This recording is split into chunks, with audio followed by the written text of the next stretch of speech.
নমস্কাৰ, স্তুতি গোস্বামী নামৰ চেনেলটো এটা নতুন ভিডিঅ' লৈ সকলোকে পুনৰবাৰ স্বাগতম জনাইছোঁ আৰু সকলোকে আগন্তুক ভোগালী বিহুৰ শুভকামনা জ্ঞাপন কৰিলোঁ।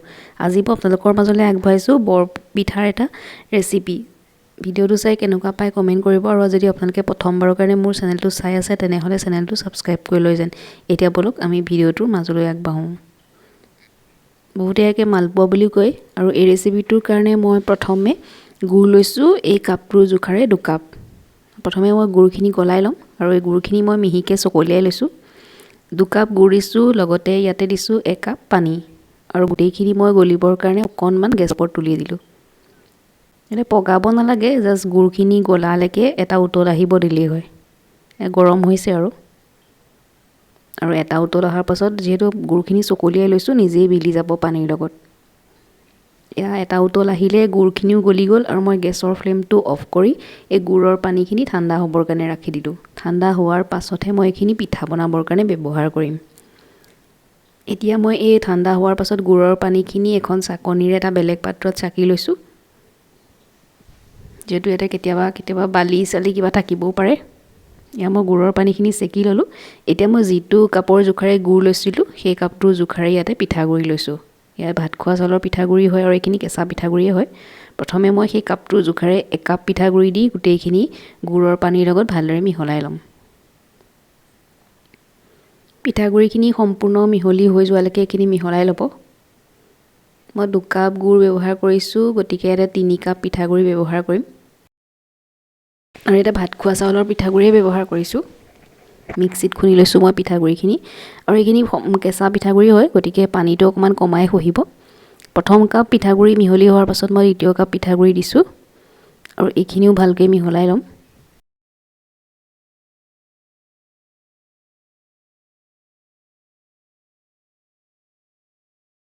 ইয়াত দ্বিতীয় কাপ পিঠাগুড়িও ভালকৈ মিহলি হ'ল। এতিয়া আৰু 1 কাপ পিঠাগুড়ি ইয়াতে দি দিম। আপোনালোকে যিমান পিঠা বনাব বিচাৰে সেইটো হিচাপত পিঠাগুড়ি ল'ব। মই ইয়াতে 3 কাপ পিঠাগুড়ি লৈছোঁ, 2 কাপ গুড় লৈছোঁ আৰু 1 কাপ পানী লৈছোঁ। পানীৰ পৰিমাণটো এতিয়াই ক'ব নোৱাৰিম, যিহেতু পিঠাগুড়িখিনি অলপ হ'লেওতো পানী খাব, কিন্তু এইখিনি সম্পূৰ্ণ কেঁচা পিঠাগুড়ি হয়, গতিকে পানীটো অকণমান কমাই খাব। আৰু লগতে ইয়াতে দিছোঁ মই আধা কাপ আটা আৰু আধা কাপ চুজি। আটা আৰু চুজি দিলে পিঠাখিনি বহু দেৰিলৈকে ধুনীয়া কোমল হৈ থাকে আৰু লগতে অকণমান আজুৱাইনো দি দিছোঁ। সাধাৰণতে বৰপিঠাটো বনোৱাৰ লগে লগে গৰমে গৰমে খাবলৈ ভাল হয়, পাছত কিন্তু পিঠাটো অকণমান টান হৈ যায়। এই চুজি আৰু আটা দিলে পিঠাটো কিন্তু অলপ এসপ্তাহমানলৈকে আপোনালোকৰ কোমল হৈ থাকিব। যিহেতু ঠাণ্ডা দিন এতিয়া বেয়াও নহয় আৰু গোটেই পিঠাগুড়িখিনি ভালদৰে মিহলাই মই 1 ৰাতিৰ কাৰণে ৰাখি দিলোঁ আৰু লগতে দিছোঁ ইয়াতে অকণমান বেকিং পাউডাৰ। বেকিং পাউডাৰ কমাই দিব, বেকিং চ'ডাও দিব পাৰে। বেকিং চ'ডা বা বেকিং পাউডাৰ বেছিকৈ দিলে তেলটো বেছিকৈ শুহে আৰু আজিকালি গুড়ত বেকিং চ'ডা দিয়া থাকেই। সেইকাৰণে মই অকণমান ইয়াতে বেকিং পাউডাৰ দিলোঁ আৰু গোটেইখিনি ভালদৰে মিহলাই ল'লোঁ আৰু এইখিনি 1 ৰাতিৰ কাৰণে এতিয়া ৰাখি দিম। ইয়াৰ পিছদিনাখন ৰাতিপুৱা নহয় আবেলিয়ে হ'ল।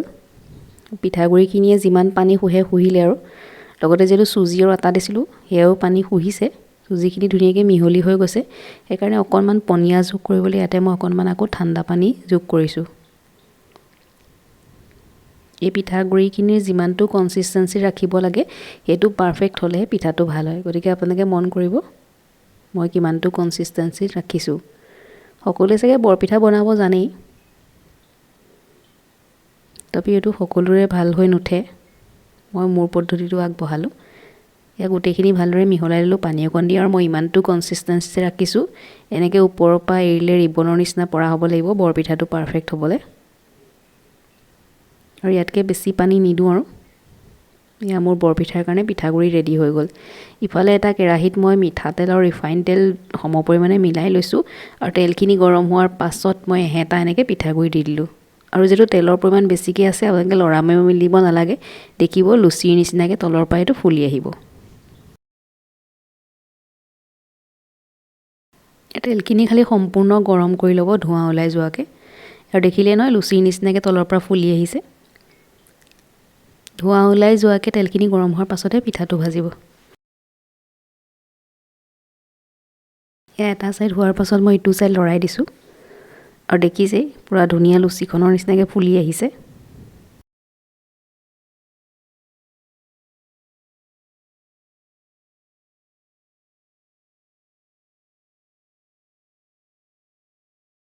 আৰু এইটো আমাৰ পিঠাটো ৰেডি হৈ গ'ল আৰু এতিয়া মই এইটো তেলৰ পৰা উঠাই ল'ম ইয়া মোৰ প্ৰথমটো পিঠা ৰেডি হৈ গ'ল আৰু পিঠাটো মই এটা তেলৰ পৰা উঠাই ল'ম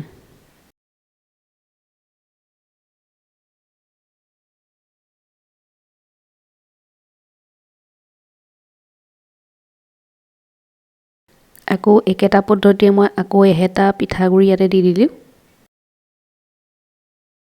আৰু গেছৰ ফ্লেমটো মই মিডিয়ামত ৰাখিছোঁ খালি তেলখিনি গৰম হওঁতে গেছৰ ফ্লেমটো হাইত আছিল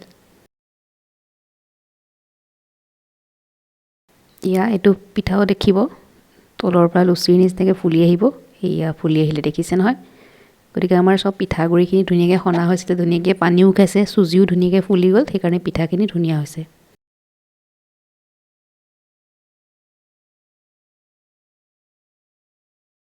এইটো আমাৰ দ্বিতীয়টো পিঠাও হ'ব এতিয়া যেটো তলৰ পৰা ফুলিয়ে আহে গতিকে ভিতৰটো সিজিয়ে যায় আৰু এনেকৈ ইলুটি কৰি অকণমান ৰঙচুৱা হোৱালৈকে মই ভাজি ল'ম ইয়াৰ পিঠাটো লুটিয়াই দিলোঁ